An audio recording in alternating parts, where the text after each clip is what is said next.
guys out to see my garden this year. There's many things that I learned, and here's my top 10.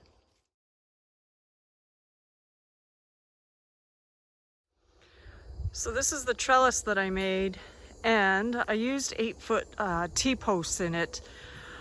I was looking at the price of 6-foot, which would have been enough, but there was only $1 or so more for the 8-foot, and I thought, you know, if I don't ever use them on the garden anymore, then I can use them for anywhere on the farm. So I went ahead and I spent the extra $1 just to get the longer post.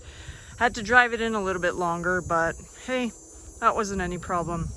So one thing I learned about making a trellis, if you watch a lot of videos on YouTube, they will always comment about, oh, it's a 2-person job. And I started this job with some help, but that was only one of the panels, and that was the first panel up. As you can see, I put 4 up in a row, and I had to learn quick how to get this done on my own. What you do is you would drive the stakes in first, and then when you bring the cattle panel in, you bend it on the ground, jimmy it up to the posts, and then you just lift it the 90 degrees that you need it. And once it's up, you just have to tie it down. And I didn't even buy ties. I had some old wire lying around, and I just cut off a piece of wire and I wrapped it, and it was good enough. The only thing I haven't touched yet is I have to tie up the tops there. I don't know if you can see right there. The panels aren't in line, but a little bit of wire will fix that up quick.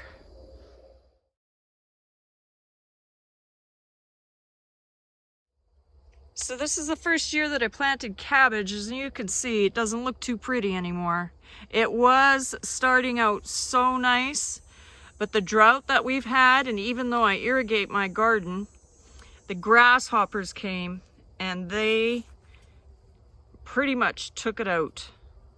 There won't be anything left to salvage off of that. And they also took my carrots. This is where I planted my carrots, and I planted them twice. And after that, I just gave up. I saw the carrots come out, and I don't even think they were a centimeter tall. And the next day, completely gone.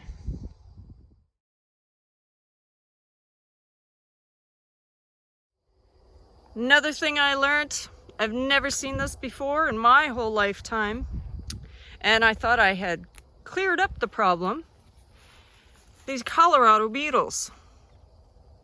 I have never ever seen them before, and I think I know what my problem is. I bought potato starts from Walmart. Usually I don't do that, but this year, this one plant was covered in larvae.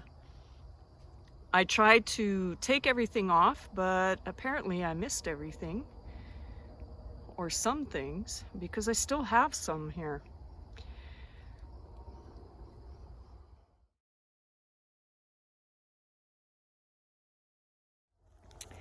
Grasshoppers also like onions.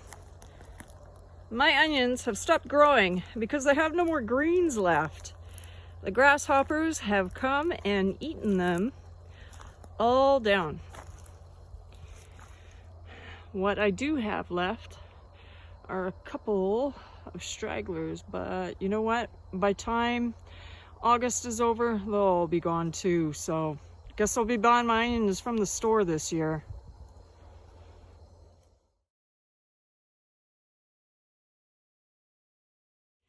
Oh yeah, grasshoppers like beans too. Those leaves you see, that's poison ivy. All the twigs in between, those are my beans. There's nothing left of them. They ate them right down to the stem.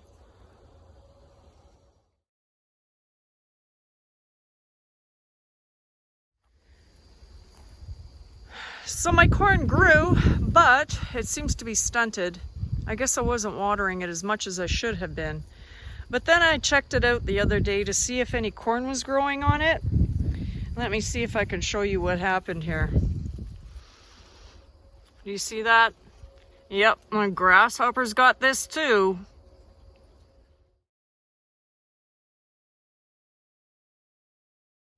And then this is my sunflower. I'm pretty sure some of this is ornamental. It was just a variety pack that I bought. I thought I'd have it for some color on the garden. But guess what happened to it? Grasshoppers.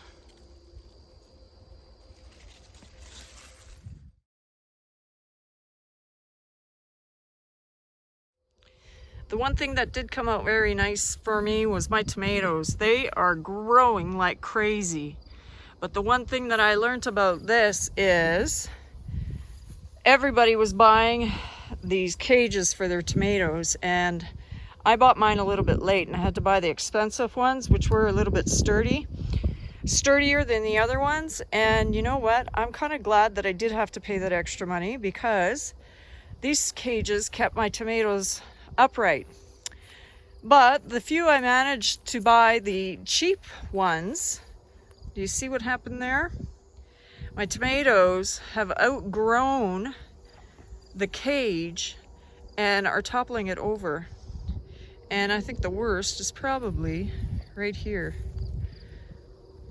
That one's almost on the ground already.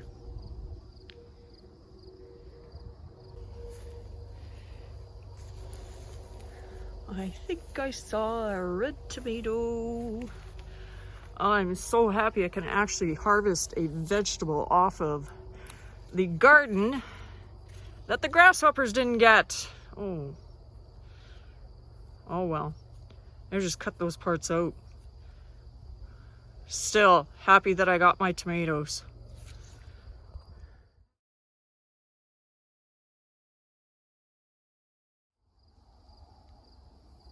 So if you can see from right about, let's see if I can point to it, right about there, I put wood chips down. I got some wood chips from a friend, and I was able to do a 4-foot path down the middle where the trellis is.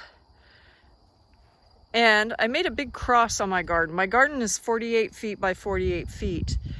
And I have this 4-foot path that we're looking at straight on. And I got the other middle path done with wood chips, but then I ran out. And I don't live in an area where you can just call up somebody and they drop off chips for you. So I thought, what else could I do? And I had an old hay bale hanging around. So in between, my garden is designed on a market garden.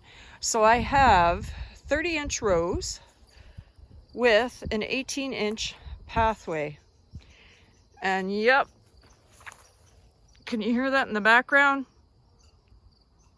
And that's who would have brought it here, squirrels. But anyway, so I had the hay and I laid down the hay in between the paths, and you know what? Hay works as a mulch. It kept away most of the weeds. I haven't been keeping up with some of these weeds here, but for the most part, last year, this whole garden would have been green weeds. This year, I've had to pick up 1 or 2 off the edges. Initially, because I tilled the soil one last time, I did have a lot of weeds come out, but I will never be tilling this garden again. The paths are set out. I have 20 rows, and next year, all I'm going to be doing is putting some more compost on top of the rows. I'm going to be building up those rows, and I'm going to be adding more either wood chips, or if I can't find some wood chips, I'll be adding more hay in between the rows.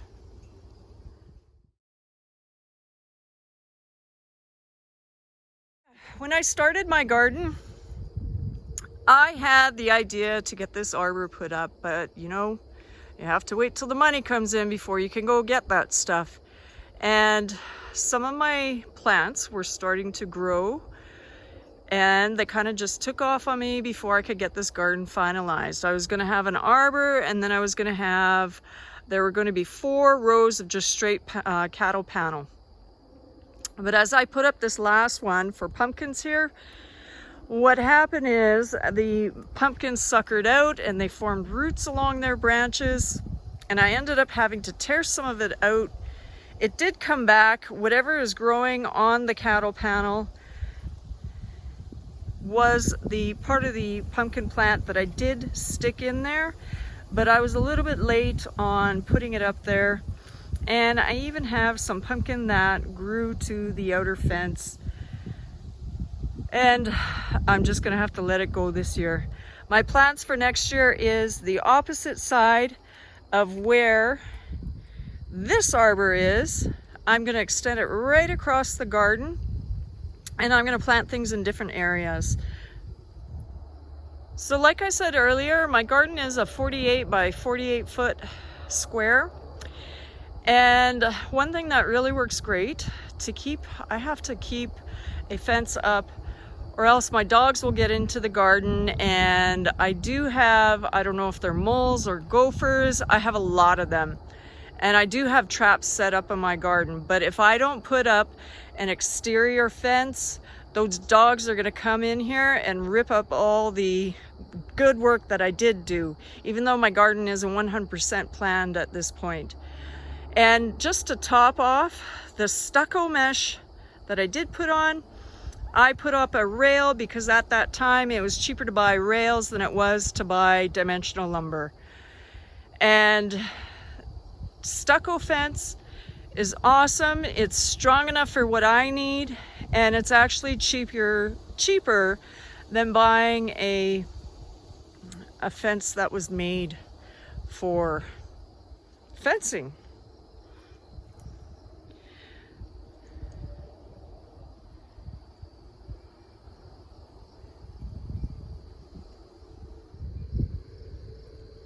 So what we're looking at right now, I put up a cattle panel right next to the trellis row for my squash, and squash grows well here. I think I planted one package of spaghetti squash, but only 5 plants came up, and you are looking at 5 plants right there, and right at the end is my butternut squash. First time I'm growing it. I've never tasted it in my life, but I've wanted to. So I planted that with my spaghetti squash. Also, I got 5 plants come up in there. The butternut squash is only flowering at this time, so I hope I get some forming before the first frost, which could come early. This area that I live in, last year, we got our first frost the beginning of September, which is way too quick for me. Just to show from another angle here, had I actually got this planted and the trellis put up on time, I think my cucumbers would have actually made it all the way to the top. They grew so thick on the ground. I'm not sure how I'm going to get in between these 2 rows, between the squash and the cucumbers, but next year it's going to be better. I'll plant squash on one side and cucumbers on the other and just let it grow. So that was the tour of my garden. I know next year that I'm going to have it planned better. The cattle panels will all be in the correct place, and I think I'm going to have to look into taking care of the grasshoppers or planning for them just in case we do go through dry period, so they aren't inclined to come onto my garden. Hope you enjoyed it. We'll see you on the next one.